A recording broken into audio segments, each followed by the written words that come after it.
ṣẹlẹ̀ mi mọ̀ ọ̀pọ̀lọpọ̀ wa tá bá lísì sí fídíò tí Governor Ṣèyí Mákindé of Ọ̀yọ́ State tí wọ́n ṣe fún press briefing wọn lórí ọ̀rọ̀ insecurity tó ṣẹlẹ̀ lẹ́nu ọjọ́ mẹ́ta. Wọ́n mẹ́mẹ́ṣẹ̀ àwọn nǹkan kan bẹ̀ tí mo mọ̀ pé ọ̀pọ̀lọpọ̀ yín á gbọ́. Wọ́n jẹ́ kó yé wa wípé àwọn ti ra àwọn machineries kan sílẹ̀ tó cost wọn bíi 7.7 billion láti last year láti fi combat insecurity ní Ọ̀yọ́ State. Kí ló dé tí Governor Ṣèyí Mákindé tí wọ́n rà tán gbé jù sílẹ̀ tí wọ́n bọ́dà láti lò ó láti ṣiṣẹ́ lé lórí? Mò ń bọ̀. Ẹ jẹ́ a gbọ́ nǹkan tí ó ṣẹlẹ̀ gangan láti Ọ̀yọ́ Decide. Wọ́n ní probably what Governor Makinde bought was a kind of drone. It was purchased since in July 2025. But close to 1 year after, it is still at the Air Force Base in Lagos. And the governor didn't remember to tell the people of Oyo State anything until the terrorist attack in Orire local government happened. 7.7 billion Oyo State money invested over to protect the citizen lie unused in Lagos since July last year. Just the same way he has kept the 30 billion naira he received from the federal government as compensation for the victim of the January 2024 Ibadan explosion. Governor Ṣèyí Mákindé jẹ́ kó yé wa nínú press briefing wọn, press release yẹn wípé àwọn ra àwọn surveillance machine kan o tí ó máa combat o, tá stop o, tá tú àṣírí tá fi ṣiṣẹ́ láti fi pèsè ààbò tó dájú fún ẹ̀yin ará Ọ̀yọ́ State. Ní last year July. Last year July. This is May. Mélòó ló kù ká fi wọ July again tó máa round up fọ́dún kan. Kí ló dé tó wo tí kinní yẹn wà ńbẹ̀ tí ó àbádọ́n ẹ̀ síbẹ̀. Òun ni àwọn Ọ̀yọ́ Decide ń sọ bí wípé just the same way tó àbádọ́n kinní yẹn. Machineries is 7.7 billion naira. Billion, not million. Billion nínú owó Ọ̀yọ́ State. Ká lè mọ̀ wípé eléèrírun lọ́pọ̀lọpọ̀ governor. Ẹ wo iye ọdún tá tẹ́ pariwo lórí ọ̀rọ̀ yìí. Ẹ wo iye ìgbà tí wọ́n tẹ́ pa yín ní Ọ̀yọ́ State. Ká lè mọ̀ irú ìṣẹ̀dá tó jẹ́ wípé akótilétà eléèrírun ni wọ́n. It is about them alone. Torí ọmọ ìpè security ò lè jí wọn gbé, kò lè jí family wọn gbé. Ẹ jẹ́ a gbọ́ nǹkan tí Lérè Ọláyínká sọ. On July last year, Governor Ṣèyí Mákindé announced that his government bought surveillance aircraft to combat insecurity. However, during the governor's press briefing yesterday, he said the surveillance aircraft was at the Air Force Base in Lagos. He went on to say that the Chinese engineers who will assemble it came in 3 days ago and they will need 2 weeks to do the job. Ṣé ẹ gbọ́? Ṣé ẹ gbáyé? Ṣé ẹ gbáyé? Kéèyàn kó 7.7 billion naira kó lọ fi ra nǹkan kó dẹ àbádùn ẹ̀ síbẹ̀ láti last year kó má tiẹ̀ bọ́dà nígbà tọ́rọ̀ ṣẹ̀ṣẹ̀ wá ṣẹlẹ̀ tó gé orí bàbá Oyèdòkun tó gé lọ báyìí ó ṣẹ̀ wá sọ wípé Chinese yẹn ṣẹ̀ṣẹ̀ dé ni láti last year ó tún máa take ní another 3 weeks kó tó rí kinní yẹn tó together.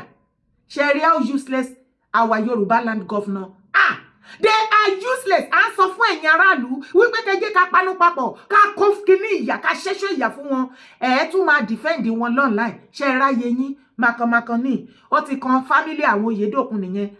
Ẹ wo ẹ kàn imagine irú ikú burúkú tó fi pa máa yẹn àti ọ̀pọ̀lọpọ̀ àwọn ọmọ tó wà ńbẹ̀. Ẹ wá wo fídíò yìí. Ìyá rẹ̀ ọ̀mọ́ ilé kí ó mú mọ́ ọmọ ṣe ọmọ ilé kí ó kan tí ò ní sóòtù lọ́mọ bí ilé rẹ̀ ní pé àrùnkùnrin àkàlà tó sókè ìṣe ẹ̀yìn kankan ẹ̀rọ ọmọ ọba yẹn pé tí n bá pọ̀ ọ́tá kí ni ó fi ṣe ìgbà yẹn bẹ́ẹ̀ lọ́wọ́ ara yín pé ibo wá gbé ibo làbí pé yìí sí pé fi ní ẹ̀ka kọ́ ọ̀rọ̀ ọmọ wẹ̀rẹ̀ kí lédè kí lè rọ̀ kí ní wò yóò bá yóò bá yìí àdìmú ní ẹ̀kọ́ wọn máa dà jihad ẹ má mú nǹkan tọ́pọ̀ jù mẹ́ẹ̀dù pé ó dùn wíwẹ̀ gbogbo ọmọ ilé kí ọmọ olùwẹ̀ gbogbo ọmọ ilé kí ó. Ṣé ẹ ti rí? Ṣé ẹ ti rí? Mo ní ṣé ẹ ti rí? Ara mẹ́sẹ̀gì tí Mufti Ìwó tó ń pàṣẹ for so many years tí gbogbo wa ta ti pariwo wípé ẹ̀yin àgbàgbà ilẹ̀ Yorùbá ẹ invite bọ̀bọ̀ yìí ẹ̀yin lọ́balọ́ba ẹ gbé ìgbésẹ̀ lórí bọ̀bọ̀ yìí ẹ dáhùn ẹ̀rù wọn ń bà yín torí ẹ fẹ́ nídìí ìbò mùsùlùmí látẹpasẹ̀ wọn nílẹ̀ Yorùbá ẹ lè do the needful ìgbà tó ti wá pa àwọn ọmọ yín lọ́wọ́ nísìn. Ní Ògbómọ̀ṣọ́ mo believe wípé by now tí ò bá ṣe wípé ọ̀tẹ̀ àti àbòsí bá yé ìran Yorùbá jẹ́ ṣé kò yẹ kó ti lọ gbé ìmáàmù chief imam Tọ́líà chief imam Ògbómọ̀ṣọ́ àbó ti gbàgbé gbogbo preaching ẹ̀ ṣó gbàgbé gbogbo preaching ọ̀pọ̀lọpọ̀ ni mò ń bá wọn gbé síta tó sọ wípé even ordinary wípé wọ́n fẹ́ ìgbà tó fẹ́ bẹ̀rẹ̀ àwẹ̀ ó ní tí ò bá ti jẹ́ Sultan of Sokoto ló declare ìgbà tó máa bẹ̀rẹ̀ àwẹ̀ àti ìgbà tó máa ṣínú ó lẹ́ni other person tó bá ṣe nílẹ̀ Yorùbá ó ní kàn pa every now and then lórí tó jẹ́ preaching pípa ní Lábìbù àti the rest of them pẹ̀lú nǹkan tó ṣẹlẹ̀ ní Ògbómọ̀ṣọ́ yìí ẹ̀dẹ̀ jókòó síbẹ̀ bàbá wa kábíyèsí Ṣọ̀ún Ògbómọ̀ṣọ́ ọba Ghandi a mọ̀ wípé wọ́n ti fẹ́ ìjágògóńgò yín ṣùgbọ́n eléyìí tó wá ṣẹlẹ̀ ní territory yìí is a bad bàjẹ́ bàbá ǹjẹ́ ti address àwọn ará Ògbómọ̀ṣọ́ ǹjẹ́ ti dá sọ̀rọ̀ yìí ìgbésẹ̀ wo lẹ ti gbé torí mo dàbẹ̀ pé ó dákẹ́ jù lọ́dọ̀ tètè yín náà ẹ jọ̀ọ́ kí ló ṣẹlẹ̀ bàbá Olúbàdàn gbogbo ẹ̀yin Ọ̀yọ́ state obas tẹ́ ń jàjà supremacy ṣẹ̀ráyé yín bàbá Láàfin ó ga ẹ ṣígun fún dìmánà Gani Adams mo ti sọ fún yín agbára ti yín nìkan ò ká agbára ti yín nìkan ò ká nǹkan tó wà nílẹ̀ ogun ẹ ṣígun fún kò níbi tó ń lọ bóyá pariwo kí bàbá Létí Adéyẹmí àná Láàfin àná kó ṣígun ariwo ṣígun yìí ló pa tó fi lọ ẹlẹ́ẹ̀tí ṣígun fún ṣe ó tún yìí sọ pé irọ́ ni adẹ̀ ń gbọ́ fìrìfìrì kan ló ń bá yín jà lọ́wọ́lọ́wọ́ pé ìjà ṣẹlẹ̀ láàrin yín wọ́n sọ wípé ẹ̀yin lẹ̀ ń dí òun lọ́wọ́ mú wẹ́ẹ̀yà Láàfin tẹ́ ṣe ń di Gani lọ́wọ́ mú ṣé bó ṣe wá gé orí Oyèdòkun sìn àbí ẹ fẹ́ sọ wípé ẹ tí gbọ́ information fídíò yẹn ò ṣe gbé ni ẹ̀yin ìyá àti bàbá mi rẹ́rẹ́ mà ti rùn àwọn ọmọ kéékèèké tí àwọn ọmọ wèrè terrorist tó kó lọ ṣe ti rí fídíò wọn kò ṣe gbé jáde ni ṣé mọ kẹ́ẹ̀gì tó fi ń ta oil 50 litre kẹ́ẹ̀gì yẹn àwọn yẹ́lò ẹ̀ tó fi ń ta palm oil àbí òróró or something tó máa ń yẹ́lò yẹn ńlá yẹn wọ́n gé wọ́n wá ṣáná sí abẹ́ wọ́n blindfolded àwọn ọmọ yẹn wọ́n mú ọwọ́ wọn wọ́n dì sẹ́yìn wọ́n wá tú wọn sí hòhò wọ́n wá dáná sí kẹ́ẹ̀gì yẹn wọ́n wá ń jóná wọ́n wá ń kán kẹ́ẹ̀gì yẹn wọ́n kàn sí wọn lára ṣé mọ bó ṣe máa ta wọ́n àwọn ọmọ yẹn wá ń pòórá mọ́lẹ̀ nínú fídíò yẹn ṣé ẹ ti rí ọ̀pọ̀lọpọ̀ yín ti rí that is the situation tó wà lẹ̀ still chief imam Ògbómọ̀ṣọ́ wà ń bẹ̀ tó ṣe lé ayé àwọn awo gúnmi wọ́n wà lára àwọn tó gbé gúnmi wá àwọn ewúrẹ́ ajá Sultan of Sokoto tí wọ́n gbìn sí ilẹ̀ Yorùbá láti dá omi àlàáfíà ilẹ̀ Yorùbá rú lélẹ̀ by now ṣé kò yẹ kẹ́ ti lọ gbé irọ́ torí ìbò àtàbòsí ẹ̀ nílé ṣe ráyé àwárí tí Oríyọmí tẹ́ ẹ ṣe fídíò back to back tẹ́lẹ̀ sunkún omijé ojú yín ò dá kankan fún wa ẹkún àbòsí lẹ́sùn kọta ní ọ̀rọ̀ tó wà nílẹ̀ yóò padà yé Oríyọmí Hamzat Lágídígbò kò sí ẹjọ́ wẹ́wẹ́ tá ẹ lè rò lórí ọ̀rọ̀ tó ṣẹlẹ̀ ní Ọ̀yọ́ state tí ó tà létí anybody wa ṣẹ́yìn tẹ́ wà lára àwọn tó gbàbọ̀dẹ̀ ẹni kan lọ mú fọ́tò wa ẹlẹ́yìn ọ̀tọ́ rí bẹ́ẹ̀ nu fọ́tò ẹni kò ń ṣẹ̀yìn ẹ ti gbàgbé pé ìkan lára àwọn boys yín funny rubbish tó pé rẹ̀ funny thinker ó tẹ̀sírí yín onígbà tẹ́ gbé gúnmi wá ó ní gbogbo wọn ẹ̀yin iléeṣẹ́ yín nìkan náà pé kó lọ cover ẹ̀ wáyé tó ṣe jẹ́ pé iléeṣẹ́ yín nìkan lẹ́yìn gbogbo ọ̀pọ̀lọpọ̀ tó ti wà lọ́yọ́ state tí ó bá jẹ́ wípé ẹ̀yin àti Gumi àti Sultan ẹ ti jọ múlẹ̀ àti Mufti àti gbogbo ẹ̀yin fanatic Shitu Àrèhòhò wọjà àti the rest of you. Oríyọmí Hamzat gbẹnu sí máìkì bọ́ síta gbogbo ọmọ kóòtù ilẹ̀ Yorùbá both home and abroad you are owing us explanation kí ló transact láàrin ẹ̀yin àti Gumi níjọ́ tẹ́ gbé wá torí funny thinker ìkan lára àwọn boys ẹ ó lè wọnú ilé gbogbo wọn bọ́ síta ẹ lọ ṣe meeting ìdákọ́kọ́ ẹ̀ jẹ́ kẹ́nìbọ̀dì kó gbọ́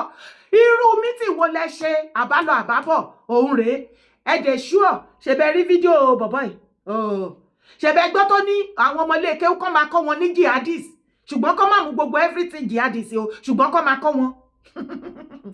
ẹ dẹ̀ rò wípé àwọn tó lọ kidnap àwọn ọmọ ìwọ̀nyí kì í ṣe àwọn jihadis tí àwọn people àwọn group yìí tí wọ́n lọ́ọ̀ṣì mo sọ ọ nígbà tí Gumi wá tó bá lísì sí fídíò mi mo ní Gumi wá wọn kàn déédéé gbé Gumi wá wọ́n wá lọ́ọ̀ṣì Gumi wá lọ́ọ̀ṣì jihadist group terrorist group tó fi máa operate nílẹ̀ Yorùbá nǹkan tó wá ṣe nìyẹn ṣé kò fẹ́ máa jọ bẹ́ẹ̀ báyìí ẹ wẹnu lẹ wẹnu ọkọ ẹ gbọ́rọ̀ lẹ́nu Mufti egun àti irọ́ wọlé èèyàn àti irọ́ jáde ẹ̀dẹ̀rọ̀ wípé gbogbo sáìtì wọn yóò mọ̀ sí nǹkan tó ṣẹlẹ̀ wọ́n ti gba bọ̀dì jihadist sílẹ̀ Yorùbá àwọn ọmọ tí Mufti àti gbogbo wọn tó ti kọ́ níṣẹ́ àwọn lókùtàn wá ń pààyàn mí ìròyìn pé àwọn Fúlàní náà ti lọ wá pa wọ́n àwọn ní ibẹ̀ ni kọ́kọ́ la tún lẹ tún tẹ̀lé ni. bàbá Sunday Igboho ò ní kọyán yín kọ́ mọ́ dèwé bò a ní bàbá mi Olúgbọ́n erékeré àjọṣepọ̀ tó wà láàrin yín sẹ́yìn náà ń ṣe Yorùbá Nation ni àbí. ṣe rí ọmọ líle ni. ọmọ líle ni ẹ̀yin náà mọ̀ bẹ́ẹ̀. bẹ́ẹ̀ ni ọ̀rọ̀ Sunday ọ̀rọ̀ ẹ̀ jẹ́ pé a gbọ́dọ̀ nírú ọmọ bẹ́ẹ̀ nulẹ̀. a gbọ́dọ̀ nírú ọmọ bẹ́ẹ̀ nulẹ̀. bẹ́ẹ̀ kí nǹkan bá a lè yé wá sí bí mo ṣe rí sí nìyẹn. ìgbà tí ọ̀rọ̀ ṣe bí nítorí ọ̀rọ̀ káàró òjíire ni. ló fi dìde ńgbà náà. ló fi dìde kò ṣe bóyá nǹkan kan ó lè má kàwé ṣùgbọ́n nǹkan tó yìnbó máa ń pè ní native intelligence ó ní wọ́n á wò ó pé àwọn Fúlàní wọ́n lọ síbi wọ́n pa ilé wọ́n pa tọ̀hún ní ọgbọ́n ọmọdé títí ẹ̀ èmi náà gbìjà àwọn èèyàn mi. pé kínní ìmọ̀ ń bọ̀ mọ̀ rí. kínní ń bọ̀ rí o. nǹkan tó fà nù. mo dẹ̀ wá wò pé ìgbà tọ́mọ yìí ṣe báyìí àwa àgbààgbà náà gbọ́dọ̀ tì lẹ́yìn. nǹkan tó fà nìyẹn o. nítorí ẹ̀ ni kó bá ti fẹ́ gbégbèsè kan ìgbà tí wọ́n dẹ̀ wá tí wọ́n sọ pé wọ́n fẹ́ pa wọ́n fẹ́ ṣe kínní ọwọ́ Ọlọ́run ọlá àwa àgbà la mọ̀ bó ṣe kúrò nílùú yìí. ọlá Ọlọ́run ọlá ẹ̀yin àgbà. bẹ́ẹ̀ ni ìgbà tá a dẹ̀ rí pé nǹkan rọ̀ wọ̀ àwa àgbà náà la tún tẹ̀sẹ̀ bọ̀ pé kò sí bí ọmọ ẹni ṣe lè rí kéèyàn fi fẹ́kùn pàjẹ́. ọmọ ẹni burú ká lè fẹ́kùn pàjẹ́. làwa fi so ẹja rọgbà bò ó ṣe kírímínà ó lè ní àlébù títí ẹ̀ kò sẹ́ gbogbo wa lálẹ́ àlébù àpé ẹni tó pé Ọlọ́run ò tí ì dá ṣùgbọ́n tá a bá tún wò náà ibi tọ́lọ́ ń lò fún mo lọ sí gangan mo dẹ̀ dúpẹ́ lọ́wọ́ gómìnà Ọ̀yọ́ state mo tún sọ Ṣèyí Mákindé ó ní kí mo bá Aláàfin mo tọrọ àyè lọ́wọ́ Aláàfin gbà wọn Aláàfin Adéyẹmí ikú bàbá yèyé ó ní Olúgbọ́n ìwọ ni kò lead. Gómìnà dẹ̀ gbé commissioner of police dìde àtàwọn team ẹ̀ẹ́sì lórí ọ̀rọ̀ security ní Ọ̀yọ́ state owó ṣe ní compro oníràn tẹ̀lé wa bàtà dé ìgangan. ẹ̀yin náà ló ń jọ́ ta wí. bẹ́ẹ̀ ni. níjọ́ ogun lé ẹ̀ṣọ́ òpera wọn ló kọ́. ṣẹ́rí ẹ má jẹ́ àtàn ọ̀rọ̀. ó yàtọ̀ sọ́mọ àlè ṣé ń gbọ́ nǹkan tí bàbá Olúgbọ́n sọ nípa Ìgbòho. All of a sudden mo kàn déédéé rí everywhere gbogbo platform everybody Ìgbòho left right center Ìgbòho as if Ìgbòho ni gọ́fúnà ṣé gọ́fúnà yín ni Ìgbòho ni ṣé Sunday Ìgbòho ló ní gọ́fúnà yín lẹ dìbò fún ni ṣé òun ni sínétọ̀ yín ṣé òun ni mínísítà yín òun ni gọ́fúnà yín òun ni local government chairman òun ni councillor yín ṣé ó lọ represent yín ní house post wo gan lẹ fún oyè wo gan lẹ fi jẹ nílẹ̀ Yorùbá ṣé òun l'Ààrẹ Ọ̀nà Kakanfò torí mi ò understand the reason why everybody all of a sudden Ìgbòho shame on you Ìgbòho ojú tì ẹ́ Ìgbòho tán fún ẹ Ìgbòho fẹnu wúgate ara ló máa pa gbogbo yín gbogbo ọmọ Yorùbá tó ṣe fídíò síta tí ẹ ń gbé Ìgbòho ṣépè tí ẹ ń bu lórí ọ̀rọ̀ tó wà nílẹ̀ ikú òjijì lẹ máa kú ẹ máa kú tìrantìran bàbá yín mọ̀ ní jèrè yín ẹ̀yin gò ní jèrè ara yín ibi tọ́rọ̀ dé dúró lélẹ̀ èmi somebody like me mo dábọ̀ ẹ̀ pé ká má dé situation yìí Ìgbòho gbìyànjú títí ẹ̀ gbọ́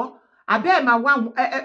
máa wà àwọn òpònú afọ́fúgbẹ́mu ayírada ṣe bọ́rọ̀ lẹ́gbẹ́ lẹ́nu bàbá Olúgbọ́n yìí wọ́n lọ́mọ líle ni irú àwọn ọmọ bẹ́ẹ̀ wọ́n máa ń dá aráàgàbò wọn ni kò sí society tí kò sí tribe tí ò nírú wọn wọ́n máa pọ́n wọn lé ni because ọmọ burúkú máa ń lọ́jọ́ tiẹ̀ bẹ́lẹ̀ ta sí wọn kì í ṣe ọmọ burúkú ṣé ẹ̀ṣẹ̀ ni kéèyàn ní ìfẹ́ ìran ẹ̀ tí ò bá jẹ́ wípé títorí Ìgbòho àti some other things àti iṣẹ́ tí Ọlọ́run gbé léyàn lọ́wọ́ somebody like me kò yẹ kí n máa sọ̀rọ̀ nípa Nàìjíríà mọ́ ọ̀rọ̀ situation ilẹ̀ Yorùbá ṣe ló yẹ kẹ́mi náà yí tọ́pìkì mi sí nǹkan mi ìrégbè tí ò lórí tí ò nídìí ṣùgbọ́n ohun tí Ọlọ́run pè mí fún ni. Torí ẹ wo iye ọdún tá ti pariwo ní ìgbà tí Ìgbòho àbí ẹ mọ̀ nǹkan tá gbọ́ ni gbogbo nǹkan tó dé bá wa nísìn ni àwa ti wà wé ẹ̀ ìtara nǹkan tá wà wé ẹ̀ tẹ̀yìn ò mọ̀ òun ló ká wa lára ta fi ń fi tìkanra pè fún Yorùbá nation ta fi ń fi tìkanra àtàkì ẹ̀yìn àgbààgbà kẹ́ lè lísì sí wa kí ẹ lè gbégbèsè ká má bàa dé kí irú situation tó dé bá wa kó má bàa dé bá wa ṣùgbọ́n nígbà tẹ́ máa fi àbòsí àtọ̀tẹ̀ sí ṣé màá lẹ́ kógun ti wà ìṣe màá lẹ́ sọ pé kọ́ lọ pàgbò mọ́lé orí ọmọ ni ò máa pọ́n mọ́ Ìgbòho ṣà òkú ewu iná kì í pa àwòdì òkú ewu. Ẹ ti ẹ̀gbọ́n náà ẹ̀yin olórí burúkú tẹ́ ìsunkún Ìgbòho lásìkò yìí tẹ́ ẹ rí Gàníyù Ìgè Adams tó fi jẹ́ Ààrẹ Ọ̀nà Kakanfò tó lóun kọ lẹ́tà káàkiri àgbáyé ẹ pé ẹ sunkún gọ́fúnà ẹ sunkún anybody Ìgbòho lẹ wá ń sunkún ẹ láti bọ́ síbo the same Ìgbòho tẹ nírọ́ ló ń pa fún yín òkúta ló ń sè fún yín ó ń fi yín cash out ni wọ́n ní ìgbà tí bàbá sọ̀rọ̀ tí òòṣà sọ̀rọ̀ tó ń fi ìtara sọ̀rọ̀ tó ń tẹ everybody bàbá Ọọ̀ni bàbá Tinubu támọ̀mọ́ tá ń tẹ̀ wọ́n mọ́lẹ̀ kán lísì sí wa kán lè gbọ́ nǹkan tá à ń sọ ẹ mà jẹ́ kán gbọ́ níṣe mà ní gbogbo yín ètò náà ó sọ̀rọ̀ sí bàbá Tinubu ó bú bàbá Ọọ̀ni à ń bú àgbàlagbà à ń sọ̀rọ̀ sáwọn àgbàlagbà àọ́fà ṣebẹ́ là ń bú wọn ni ṣèbí jà yín là ń jà ṣebí kọ́ má pa yín bó ṣe wá pa yín nísìnyí ṣebí kọ́ má bàa gé orí yín bó ṣe gé orí bàbá Oyèdòkun ṣebí kí wọ́n má bàa yọ́rọ́ bà sára àwọn ọmọ yín ṣe ra àwọn ọmọ yín bó ṣe pòrà mẹ́rẹ̀ tó ń yọ kẹ́ẹ̀gì sí wọn lára ṣe rí gbogbo bí ìrìn àjò ayé ṣe lọ ṣe rí bí wọ́n ṣe dó ìyá àgbàlagbà pa lẹ́kìtì ìgbà tí wọ́n máa ní káwọn ọmọ wá gbé òkú ìyá wọn ní kán gbé bag of rice ẹ̀wà wọ́n ní kán ra sìgá wọ́n ní kán mú sáṣẹ́ẹ̀tì wọ́n ní kán gbómi wọ́n ní kán mú drinks wọ́n ní kán ra egbòogi olóró drọ́ọ̀gì kan kó sí wọ́n wá mú paríparí ẹ̀ wọ́n ní kán bá wọn mú virgin sí ẹ bá wa bèrè lọ́wọ́ wọn pé ṣé wọ́n padà lọ fún bandit ní virgin ní inú igbó ọmọ ta ni wọ́n fi ṣe sacrifice yẹn you don't know many things happening in Yorùbá land ilẹ̀ Yorùbá is about to be deleted yes original ọmọ ọkọ Yorùbá mélòó gọgọgọgọgọ ọmọ kó o tún wo lẹ́rù wípé ó wà nílẹ̀ Yorùbá tó 5%. Apákan ẹfun apákan oṣùn ló pọ̀ jù ṣé nítorí pé gbogbo wọn ti ń sọ Yorùbá bí ìwà àtẹ̀mí ló ṣe rò àbí torí o rò pé wọ́n ń jórúkọ Yorùbá ó lè ṣe rò wípé ọmọ Yorùbá pọ̀ èèyà wọ́n ti gbéra wọn gógó òríjìnà ọmọ ọkọ kóòtù ajíire ilẹ̀ Yorùbá tó kù ní ilẹ̀ Yorùbá àpọ̀ mọ́ rárá àlejò ti take over lẹ́nu ọ̀rọ̀ mọ́ wọ́n ti kó yín láyà jẹ yo ọ̀tẹ̀ ti ṣe tán báyìí tó fẹ́ tẹ̀yìn rí ó ti ń tẹ̀yìn rí ǹjọ́ ọmọ iye ọdún tí mo ti ń gbọ́ lẹ́nu mi pé Yorùbá ìyàgò fábòsí ẹ̀yàgò fọ́tẹ̀ ọ̀tẹ̀ máa ń tẹ̀ní rí ọ̀tẹ̀ tẹ́ ẹ ṣe títí ńgbà tí Chief Igboho ń pè yín tí èmi náà ń pè yín tẹ́ ẹ ṣe títí ọ̀tẹ̀ yẹn ti wá tẹ̀yìn rí nísìnyí o ẹ làwọ̀ yín kẹ́ fún mi lò kí ló wá dé tí gbogbo yín mórúkọ Ìgbòho sẹ́nu àti lára àwọn ọmọ Ṣòwòrẹ́ ìyí ò lè yẹn náà ṣe bá ṣírí tún sí pé Ṣòwòrẹ́ àṣé gbogbo àwọn boys ẹ̀ ní gọ́fìmẹ̀ntì ìjọba Tinubu àṣé gbogbo wọn náà ń gba sálárì nígbà tí àwọn ọmọ Ṣòwòrẹ́ ti ń gba sálárì bàbá wọn ìkànnì imagine ìwọ tó bá tún rí Ṣòwòrẹ́ ń ta tó bá lóun jupájusẹ̀ òun jẹ́ activism òun condemn leader kìíní kan ẹjẹ́ ó máa mú yín ṣeré gbogbo àwọn leader tí Ṣòwòrẹ́ ń condemn ló ń sit with them they die and wine together be fooling yourself èèyàn tó wá dúró tán tí ò ṣe kíni tí ò tàn yín ẹni kó mórí wá ẹ ló parọ́ fún yín ẹ lókúta gbogbo yín tẹ́ torí ẹ̀ tẹ́ fi kanra mọ́nú Yorùbá nation mọ̀mọ́ yín tẹ́ ní olóòótọ́ ni olùgbàlà yín alpha ṣẹmọbi tó wà tó wọlé sílé ní ó yẹ kó bọ́ síta àti gbogbo àwọn ọmọ ogun gbogbo owó tẹ́ dá tọ́nà fi ra ọ̀pá àti ṣẹ̀kẹ̀rẹ̀ àti aṣọ ogun ibo náà kó sí torí àti padà ní ìdí ẹ̀sìn ẹ wá kó síta kan fi wọgbó lọ ẹ rí ibi tọ́tẹ̀ báyé yín gẹ́dẹ́ wọ́n tún yìí ń rojọ́ òfò náà títí dìsìn ẹnu ẹlẹ́wà yẹn ẹ má wọrí ẹ má jẹ́ ká wá solution ẹ tún yìí continue nínú ọ̀tẹ̀ ibi tó bá lè pa yín dé ńgbà yẹn á dé pé ẹ̀yin fúnra lára yín lẹ fẹ́ra yín jìn Gumi kúkú ti sá Only terrorists are going nowhere. The earlier the better. The Nigeria learn how to accept them and live with them. That means to say, fi ara balẹ̀ ọjọ́ tí ikú tí ẹ bá máa kàn ẹ́ tán máa wá pa ẹ́. Rántí o, terrorists ò pààyàn kan rí kí wọ́n pa terrorists padà o. Tó o bá lọ sọ wípé o ní àmì kankan bí kankan, àwọn àmì ti bọ́ síta wọ́n ti release video. Wọ́n ní terrorists are prodigal son. Wọ́n ò nílé arrest wọn débi tán fẹ́ pa wọ́n. When you see any video tí àmì Nàìjíríà bá gbé sí orí social media wípé wọ́n lọ attack wọn, wọ́n ṣẹ̀ pa wọn tí ò lọ́wọ́ Amẹ́ríkà nú, èrò náà pa o. Wọ́n ti jẹ́ kó mọ̀ kí ìwà tèmi mọ̀ wípé wọ́n nílé pa wọ́n. Ọmọ prodigal son inú Bíbélì ni wọ́n. So, ta ló kùkù yín báyìí? Ẹ wá rántí Ìgbòho, all of a sudden, everybody Ìgbòho wá ń dùn lẹ́nu everybody. Àṣẹ bá àbá tètè kú láyé a ó padà jẹran tó jẹ́ ni lọ. Ṣí Sunday Adéyẹgbọn, mo bá yín yọ̀ wípé àsìkò yìí báyìí ẹ̀yin láyé, àtẹ̀mí náà ó bá wa láyé, ó bá wa láàyè, a padà witness ẹ̀. Wọ́n lẹ́nu wá ń rùn lánàá, ẹ̀yin yẹn náà tó wá ń fi kanra mọ́lẹ̀ ní, wọ́n tún ṣe fídíò. Léyàn tó yẹ kí gbogbo yín ṣe fídíò ká máa tọrọ àforíjì lọ́wọ́ ẹ̀. Ká máa sọ wípé Ìṣífìgbò má bínú àti ṣẹ́ nǹkan tí ò yé wa ń gbà yẹn ó ti yé wa sìn àti wá realize pé ó nífẹ̀ẹ́ wa tó àbí torí ẹ̀mí yín kọ́ ló ṣe jàtá ìgbógun tì àbí torí ti yín kọ́ ló ṣe ń gé bàbá òní jẹ àti bàbá Tinubu lọ́dún náà náà kí nǹkan tó ṣẹlẹ̀ kó má bàa ṣẹlẹ̀ sí yín ẹ̀yin ìhun tó torí ẹ̀ ṣe ẹ̀yin lẹ gbógun tì èyí tó yẹ kẹ́ tó bọ́ síta kẹ́ máa bẹ̀ wípé kó má bínú kí lọ́nà àbáyọ ọ̀nà wo la lè gbà láti fi support anything ẹ̀ tún yìí rojọ́ orí burúkú ẹnu ẹ̀ ní gbogbo yín wà yín. Orúkọ tèmi ò yípadà Ìyèdára Kowé ni mò ń jẹ́. Má gbàgbé láti bá mi drop comment ẹ̀, má sì gbàgbé láti bá mi share síta. Ire o, kábíyèsí.